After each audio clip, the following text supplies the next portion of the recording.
Hello, and welcome back to what is the last part on my painting of these two characters from my Hellverse books. I'll have a link down in the description for anyone that's interested. It's a kind of dark, gothic, cosmic horror, romance, war, alternate history of the devil, Babylonian gods, our mythology, with aliens and demons and multiple planets. It gets pretty crazy, just to say the least. So, as you can see from my last video to this one, I finished painting the rest of him since a lot of my work involves adult content, and as you can see from the censor bars on her, I can't really show a lot of that stuff on YouTube since they kind of frown on nudity, blood, gore, violence. So yeah, a lot of my stuff going forward might have some skips. That's just kind of the nature of my art. Sorry if I sound a little rough. I've been kind of sick lately, but I just kind of wanted to get this video out since it's been I don't know, week or two since my last one, and I have other stuff I'm working on. So here you can see I'm working on the spikes on his shoulder, kind of coloring those in. Those are done on a separate layer, and if you've noticed, I do like to work everything on grayscale to start off with. That kind of came from my growing up doing everything in pencil or with ink micron pens. I actually used those dip quill pens for a while since it was what I saw like Jim Lee and Todd McFarlane using when I was a kid. So I was like, hey, that's how they draw. I'm going to use inkwells too, until that stuff started getting really expensive. So here I just kind of do everything almost digitally now. I mean, I still draw in pencil on a sketch pad when I'm out and about, but yeah. With her right now, I'm going to start drawing in some veins, some black veins under her skin to kind of show more of that demonic presence there, since she's a infected human with demonic blood, blah blah blah, all that kind of fun stuff. And normally I'll do this on a separate layer, but I don't plan on having too many variations of this painting. That's if I was going to turn her veins on or off for different versions.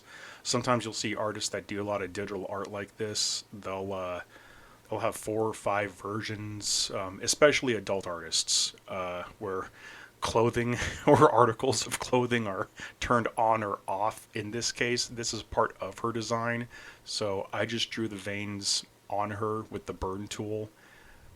Again, for those of you that haven't seen my other videos, I just use dodge and burn to shade or highlight areas. I keep it simple. I know there's other advanced tools in new versions of Photoshop, but seeing as how Adobe has implemented forced AI in their program, I can't really support that. Even though I heard that, or I saw also that AI now does drawing tutorials, but really you don't actually see the process. It's just layered images on top of one another, kind of static. So, yeah, either way, I'm not supporting a company that supports AI in the slightest. That, and I am not a fan of subscription models. I like to know that when I buy a program, I'm keeping it. It's mine. I'm not paying a monthly fee, just to be able to draw on my computer. And I know there are other free programs out there. It's just, this is the one I'm used to. If anybody has any suggestions on other programs, I would be down to try them out. I'm not above trying other things out. But anyway, back to the actual drawing itself. I wanted it to be kind of dark and unsettling, but kind of sexy and erotic, with a sense of power between both characters, where you don't have this kind of classic cheesy romance book cover where you have this shirtless male character whisking away some damsel in distress. Or on the other side of that pendulum, you don't have the modern, super strong Mary Sue female that can hold her own and don't need no man.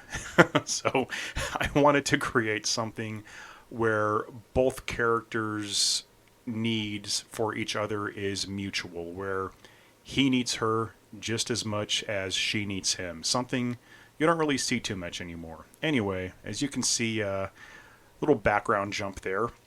That was going to be a background I was going to use and ended up ditching because I had this idea of them standing in some fiery hellscape with lava or volcanoes shooting up to the sky, but then I realized I don't want to do an orange color scheme on this. I wanted something kind of dark and cold, but also passionate at the same time, so it was more of a red and blue color scheme. Anyway, when I go about actually coloring my characters or art or anything digital on top of black and white, I use different layer masks and layer opacities.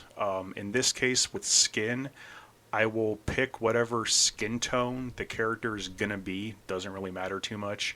And I usually use soft lighting. And the way I do that is I still have the line art I did for this on a separate layer, and I just use the Smart Select tool to select around her and just fill in a skin color. I know it's cheap, it's lazy, but whatever. And then because skin isn't just one flat base color, doesn't matter what complexion you are, skin has different shades of color to it. So whether it's beige, brown, white, there's reds, there's even some blues, greens, and that's just something that comes with knowing anatomy and how people look, and just years of studying life drawing, basically.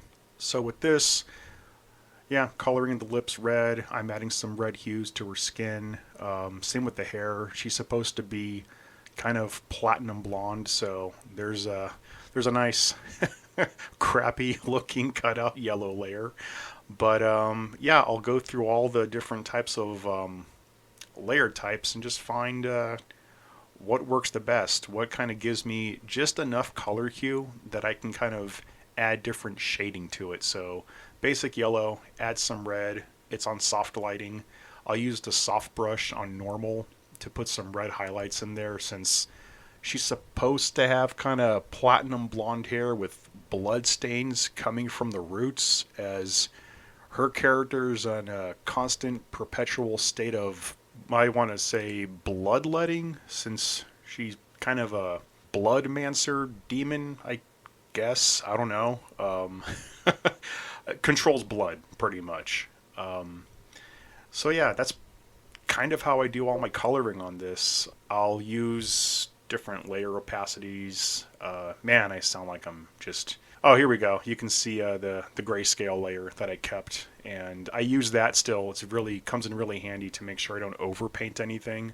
So if I do go over either her, him, you can see there's some chest outline. You two might not like that.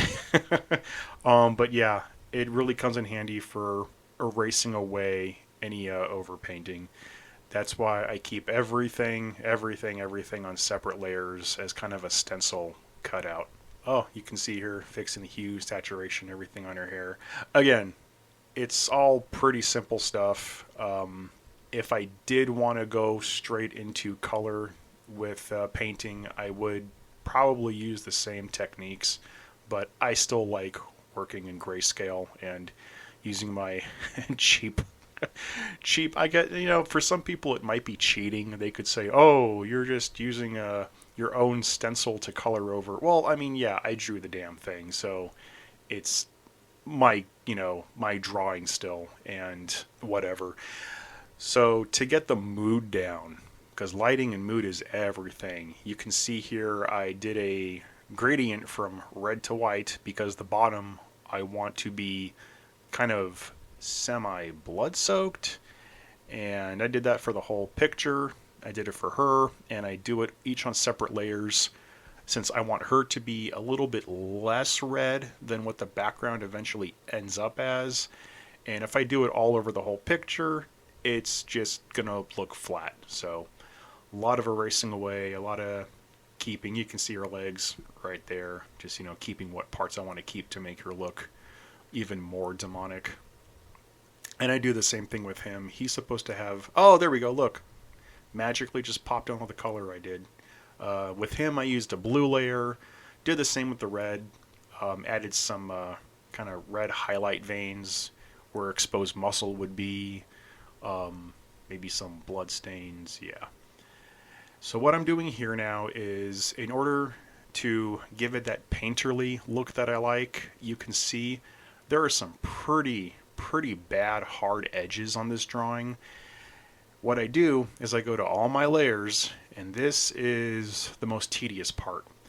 I take the blur tool and I just blur all the edges. This is what honestly is the most boring part of my process. This is when I just kind of put on some music, forget what I'm doing, and just go over everything. And I'll double check everything I draw. I'll make sure sometimes those color layers have really hard edges too, and they show up and it makes it look really amateurish. So I have to blur every single layer at times. And I know with those flats, I could easily go into the filter blur kind of thing, but it doesn't give me that blended edge that I like so much, which makes this look kind of like a digital oil painting, I guess you could say. And even if something looks okay at first, I'll still go over and blur those edges just enough to make it not look like a cutout. That's kind of my problem with a lot of digital art, is you see stuff that's especially made back in the early Warcraft days with those kind of Warcraft player books, and everything had such a hard line edge and everything looked so just kind of flat and cut out that it was distracting. I mean, it's still better than any bullshit that AI makes, but I still like to make sure that my work at least has consistency to it, and I don't like things to look too cut out or flat. Some people may not like the blurred edge look. They might think it's too blurry, but art is subjective, and I really don't care. I was like, fuck them, whatever. It's my painting. Do what I want with it. Now, when it comes to doing stuff for clients, I do have a whole portfolio up of all my work, and they can kind of see what my stuff looks like, and I'm okay at adapting styles if they want something sharper, rougher, more cartoonish, less cartoonish. But this is kind of how I go about realism. And even when I have all the coloring, everything else done, I'll go back and add more hair highlights here.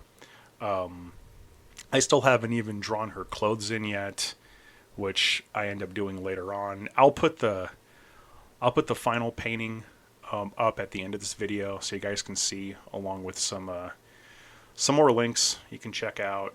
I'm not sure where I had this uploaded to. Probably some naughty sites YouTube doesn't like. But yeah, this is pretty much finishing up what I got here. Doing a Gaussian blur on the hair, blending it, making sure it all looks uniform. Again, she's supposed to be platinum blonde with blood stains in the hair, and I'm happy with how it turned out. So anyway, that's it for this painting. As you can see, the background was not what I had painted originally. I wanted this kind of weird portal, hive, hellscape kind of thing. I think I just painted one side and flipped it because, I'll be honest, I got lazy. And yeah, sometimes that happens with artists when we take too long on one piece. Anyway, hope you guys like this. I'll have another tutorial coming up soon, and I will see you guys on the next one. Take care.